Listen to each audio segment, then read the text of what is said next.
The Janshakti news, निर्भीड व निपक्ष बातम्यांचं खुलं व्यासपीठ। द जनशक्ती न्यूज मध्ये आपल्या सर्वांचं स्वागत। सांगलीतील सभेत राहुल गांधी यांनी SC/ST उपवर्गीकरण व क्रिमिलेअर संदर्भात काँग्रेसची भूमिका स्पष्ट करावी। वंचित बहुजन आघाडीचे राज्य उपाध्यक्ष प्राध्यापक सोमनाथ साळुंखे। सुप्रीम कोर्टानं SC आणि ST आरक्षणातील उपवर्गीकरण व क्रिमिलेअरची अट लागू करण्यासंदर्भात नुकताच निकाल दिला असून या निर्णयामुळे SC/ST आरक्षणामध्ये वर्गीकरण करणं व आरक्षणाचा लाभ घेण्यासाठी क्रिमिलेअरची अट लागू करणं असा निकाल दिलाय।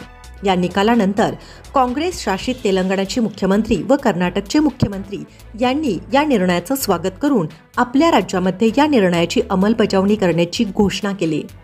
आरक्षण संदर्भात काँग्रेसची ही दुटप्पी भूमिका कायमच राहिली।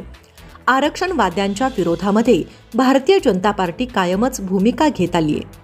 काँग्रेस आरक्षणवाद्याच्या बाजूने भूमिका घेत असल्याचा फक्त दिखावा करते, परंतु वस्तुस्थितीमध्ये आरक्षणवाद्यांच्या विरोधामध्ये भूमिका घेते। यामुळे काँग्रेस आणि भाजपचा आरक्षणासंदर्भातील अजेंडा एकच आहे हे उघड होतं। या निकालानंतर राहुल गांधी प्रथमच महाराष्ट्रात म्हणजे सांगलीमध्ये येत असून समस्त SC/ST आरक्षणवादी वर्ग राहुल गांधी या सुप्रीम कोर्टाच्या निकालावरती काय भूमिका घेतात याकडे लक्ष ठेवून आहेत। राहुल गांधींनी सांगली येथील सभेमध्ये SC/ST आरक्षणातील उपवर्गीकरणासंदर्भात काँग्रेसची भूमिका स्पष्ट करावी अशी मागणी वंचित बहुजन आघाडीचे राज्य उपाध्यक्ष प्राध्यापक सोमनाथ साळुंखे यांनी केली आहे। राहुल गांधींची सभा सांगलीमध्ये होणार आहे।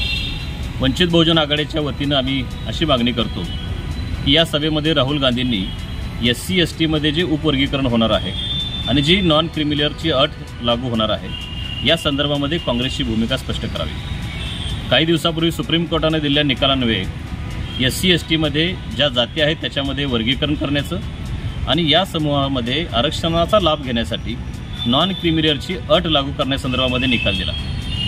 अक्षरशः या निकालाचं काँग्रेस शासित राज्यांनी स्वागत केलं।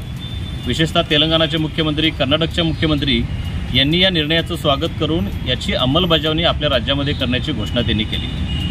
काँग्रेस नेहमीच आरक्षणवाद्यांची हिताची भूमिका घेतं असं सांगतं। संविधान वाचवण्याची भाषा काँग्रेस करतं, परंतु संविधानामध्ये तरतूद नसताना अशा पद्धतीचे निर्णय घेण्यासाठी काँग्रेस या ठिकाणी आग्रह दिसतं। आपल्या सर्वांना वाटतं की भारतीय जनता पार्टी नेहमीच आरक्षणवाद्यांच्या विरोधामध्ये भूमिका घेते आणि ती घेतच आलेली आहे। काँग्रेस असा आव्हानते की आम्ही आरक्षणवाद्यांच्या हिताची भूमिका कायम घेतो, परंतु काँग्रेसचा खरा चेहरा हा आरक्षणवाद्यांच्या विरोधामध्येच राहिलेला आहे। या सांगलीतील सभेमध्ये राहुल गांधींनी स्पष्ट करावं की नेमकं SC/STच्या उपवर्गीकरणासंदर्भामध्ये आणि क्रिमिलेअरची जी जाचक अट या आरक्षणासाठी लागू होणार आहे त्याच्यावरती त्यांची भूमिका काय आहे हे एकदा SC/ST वर्गाला समजावावं, कळावं, यासाठी त्यांनी ही भूमिका स्पष्ट करावी अशी मागणी वंचित बहुजन आघाडीच्या वतीने आम्ही या ठिकाणी करत आहोत।